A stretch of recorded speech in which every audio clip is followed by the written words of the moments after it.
അപ്പൊസ്തലന്മാരുടെ പ്രവൃത്തികൾ അധ്യായം 16. അദ്ദേഹം ദർബയിലും ലുസ്ത്രയിലും ചെന്നു. ലുസ്ത്രയിൽ തിമോഥെയോസ് എന്നു പേരുള്ള ഒരു ശിഷ്യനുണ്ടായിരുന്നു.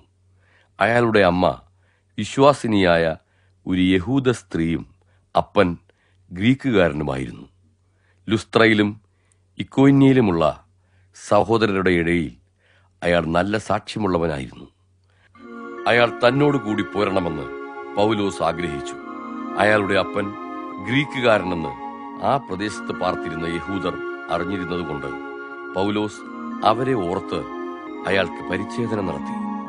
അവർ പട്ടണം തോറും സഞ്ചരിക്കുകയും ജനങ്ങൾ അനുസരിക്കേണ്ടതിന് യെരുശലേമിലുള്ള അപ്പൊസ്തലന്മാരും മൂപ്പന്മാരും നൽകിയിരുന്ന നിർദ്ദേശങ്ങൾ അവരെ ഏൽപ്പിക്കുകയും ചെയ്തു. അങ്ങനെ സഭകൾ വിശ്വാസത്തിൽ ശക്തിപ്പെട്ടും എണ്ണത്തിൽ ദിനം പ്രതി വർദ്ധിച്ചും കൊണ്ടിരുന്നു. പൗലോസും കൂടെയുള്ളവരും കൂടി ഫ്രുഗ്യ, ഗലാത്യ എന്നീ പ്രദേശങ്ങളിലൂടെ യാത്ര ചെയ്തു.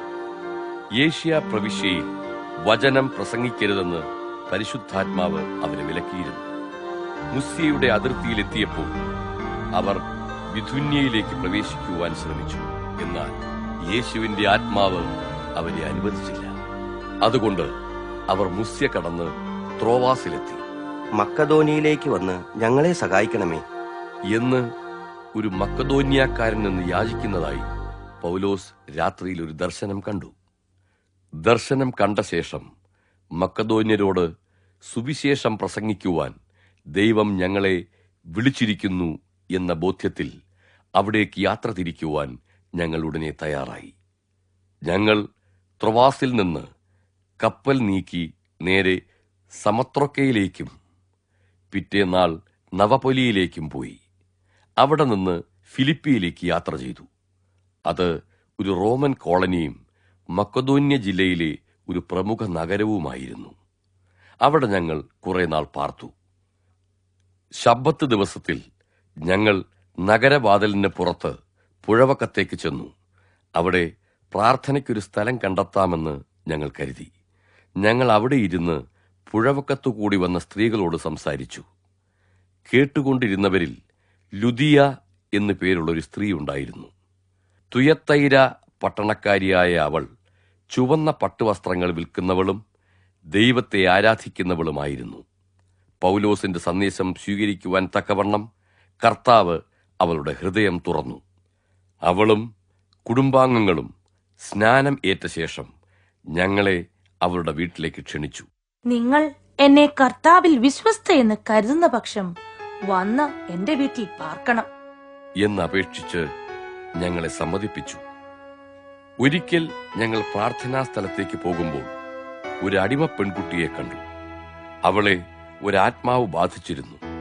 അതിന്റെ സഹായത്താൽ അവൾ ഭാവി പ്രവചിക്കുകയും തന്റെ യജമാനന്മാർക്ക് ധാരാളം പണം സമ്പാദിച്ചു കൊടുക്കുകയും ചെയ്തു പോന്നു. ഈ പെൺകുട്ടി പൗലോസിനെയും ഞങ്ങളെല്ലാവരെയും പിന്തുടരുകയും, ഈ മനുഷ്യർ അത്യുന്നതനായ ദൈവത്തിന്റെ ദാസന്മാരാണ്, ഇവർ നിങ്ങൾക്ക് രക്ഷ പ്രാപിക്കുവാനുള്ള വഴി പറഞ്ഞു തരുന്നു എന്നിങ്ങനെ വിളിച്ചു പറയുകയും ചെയ്തുകൊണ്ടിരുന്നു. അവൾ ഏറെ നാൾ ഇത് തുടർന്നു. ഒടുവിൽ ശല്യം സഹിക്കവയ്യാതെ പൗലോസ് അവളുടെ നേർക്ക് തിരിഞ്ഞ് ആ ആത്മാവിനോട്, ഇവളിൽ നിന്ന് പുറത്തു പോകുവാൻ യേശുക്രിസ്തുവിന്റെ നാമത്തിൽ ഞാൻ നിന്നോട് കൽപ്പിക്കുന്നു എന്ന് പറഞ്ഞു. അത് ആ നിമിഷത്തിൽ തന്നെ അവളെ വിട്ടുപോയി. തങ്ങളുടെ ധനാഗമന മാർഗം നഷ്ടമായി എന്ന് മനസ്സിലാക്കിയ അടിമ പെൺകുട്ടിയുടെ യജമാനന്മാർ പൗലോസിനെയും ശീലാസിനെയും പിടികൂടി അധികാരികളുടെ മുമ്പിൽ നിർത്തേണ്ടതിന് ചന്തസ്ഥലത്തേക്ക് വലിച്ചിഴച്ചു കൊണ്ടുപോയി. അവരെ ന്യായാധിപന്മാരുടെ മുമ്പിൽ കൊണ്ടുവന്ന്, ഈ മനുഷ്യർ യഹൂദന്മാരാണ്. റോമക്കാരായ നമുക്ക് അംഗീകരിക്കാനോ ആചരിക്കാനോ നിയമം അനുവദിക്കാത്ത സമ്പ്രദായങ്ങൾ പ്രചരിപ്പിച്ചുകൊണ്ട് ഇവർ നഗരത്തിൽ കലക്കമുണ്ടാക്കുന്നു എന്ന് പറഞ്ഞു. പൗലോസിനും ശീലാസിനും നേരെയുണ്ടായ ആക്രമണത്തിൽ പുരുഷാരവും കൂട്ടുചേർന്നു. അവരുടെ വസ്ത്രം ഉരിഞ്ഞ് അവരെ അടിക്കാൻ ന്യായാധിപന്മാർ കൽപ്പന നൽകി. അങ്ങനെ അവരെ ചാട്ടവാറുകൊണ്ട് നിഷ്ഠൂരമായി അടിപ്പിച്ച ശേഷം കാരാഗ്രഹത്തിൽ അടയ്ക്കുകയും കാരാഗ്രഹ പ്രമാണിയോട് അവരെ ഭദ്രമായി സൂക്ഷിക്കുവാൻ നിർദ്ദേശിക്കുകയും ചെയ്തു. ഉത്തരവിൻ പ്രകാരം അയാൾ അവരെ കാരാഗ്രഹത്തിന്റെ ഉള്ളറയിലാക്കി അവരുടെ കാൽ ആമത്തിലിട്ട് ബന്ധിച്ചു. അർദ്ധരാത്രിയോടെ പൗലോസും ശീലാസും പ്രാർത്ഥിക്കുകയും ദൈവത്തിന് സ്തുതിഗീതങ്ങൾ പാടുകയും ചെയ്തുകൊണ്ടിരുന്നു. പെട്ടെന്ന് ശക്തമായൊരു ഭൂകമ്പമുണ്ടായി. കാരാഗ്രഹത്തിന്റെ അടിസ്ഥാനങ്ങൾ കുലുങ്ങി. ഉടൻ തന്നെ കാരാഗ്രഹവാതിലുകൾ മലർക്ക തുറന്നു. എല്ലാവരുടെയും ചങ്ങലകൾ അഴിഞ്ഞു. കാരാഗ്രഹ പ്രമാണി ഉണർന്നു. വാതിലുകൾ തുറന്നു കിടക്കുന്നത് കണ്ടിട്ട് തടവുകാർ രക്ഷപ്പെട്ടുപോയി എന്ന് വിചാരിച്ച് വാളൂരി തന്നെത്താൻ കൊല്ലുവാൻ ഭാവിച്ചു. അപ്പോൾ പൗലോസ്, താങ്കൾക്ക് ഒരു ദോഷവും ചെയ്യരുത്, ഞങ്ങൾ എല്ലാവരും ഇവിടെയുണ്ട് എന്ന് വിളിച്ചു പറഞ്ഞു. അയാൾ വിളക്ക് കൊണ്ടുവരുവാൻ ആവശ്യപ്പെട്ടു.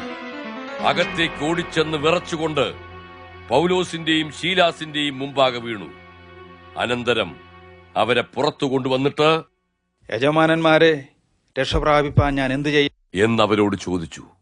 അതിനവർ, കർത്താവായ യേശുവിൽ വിശ്വസിക്കുക, എന്നാൽ നീ രക്ഷപ്രാപിക്കും, നീയും നിന്റെ കുടുംബവും തന്നെ എന്നുത്തരം പറഞ്ഞു.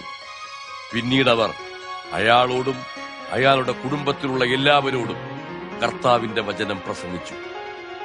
രാത്രിയുടെ സമയത്ത് തന്നെ അയാൾ അവരെ കൂട്ടിക്കൊണ്ടുപോയി. അവരുടെ മുറിവുകൾ കഴുകി. എത്രയും വേഗം അയാളും കുടുംബത്തിലുള്ള എല്ലാവരും സ്നാനമേറ്റു. കാരാഗ്രഹ പ്രമാണി അവരെ തന്റെ വീട്ടിൽ കൊണ്ടുചെന്ന് അവർക്ക് ഭക്ഷണം തയ്യാറാക്കി കൊടുത്തു. ദൈവത്തിൽ വിശ്വസിപ്പാനിടയായതിൽ അയാൾ കുടുംബങ്ങളെല്ലാവരോടും ചേർന്ന് ആനന്ദിച്ചു. നേരം പുലർന്നപ്പോൾ ന്യായാധിപന്മാർ കാരാഗ്രഹ പ്രമാണിയുടെ അടുത്തേക്ക് സേവകരെ അയച്ചു. ആ മനുഷ്യരെ വിട്ടയച്ചേക്കുക എന്ന് പറഞ്ഞു. താങ്കളെയും ശീലാസിനെയും വിട്ടയക്കണമെന്ന് ന്യായാധിപന്മാർ കൽപ്പിച്ചിരിക്കുന്നു. നിങ്ങൾക്ക് പോകാം, സമാധാനത്തോട് പോകുവിൻ എന്ന് പറഞ്ഞു. എന്നാൽ പൗലോസ് സേവകരോട്, റോമ പൗരന്മാരായ ഞങ്ങളെ വിചാരണ കൂടാതെ അവർ പരസ്യമായി അടിപ്പിക്കുകയും തടവിലാക്കുകയും ചെയ്തു. എന്നാൽ ഇപ്പോൾ രഹസ്യമായി ഞങ്ങളെ പറഞ്ഞയക്കുന്നുവോ? അങ്ങനെയല്ല, അവർ തന്നെ വന്ന് ഞങ്ങളെ പുറത്തു കൊണ്ടുപോകട്ടെ എന്ന് പറഞ്ഞു. സേവകർ ഇക്കാര്യം ന്യായാധിപന്മാരെ അറിയിച്ചു. പൗലോസും ശീലാസും റോമ പൗരന്മാരെന്ന് കേട്ടിട്ടവർ സംഭ്രമിച്ചു. അവർ വന്ന് അവരെ സമാധാനിപ്പിച്ച് കാരാഗ്രഹത്തിന് പുറത്തേക്ക് ആനയിക്കുകയും നഗരം വിട്ടു പോകണമെന്ന് അവരോട് അപേക്ഷിക്കുകയും ചെയ്തു. പൗലോസും ശീലാസും കാരാഗ്രഹത്തിൽ നിന്ന് പുറത്തുവന്ന് ലുദിയായുടെ വീട്ടിലേക്ക് പോയി. അവിടെ അവർ സഹോദരരെ കണ്ട് ധൈര്യപ്പെടുത്തി. പിന്നീട് അവർ യാത്രയായി.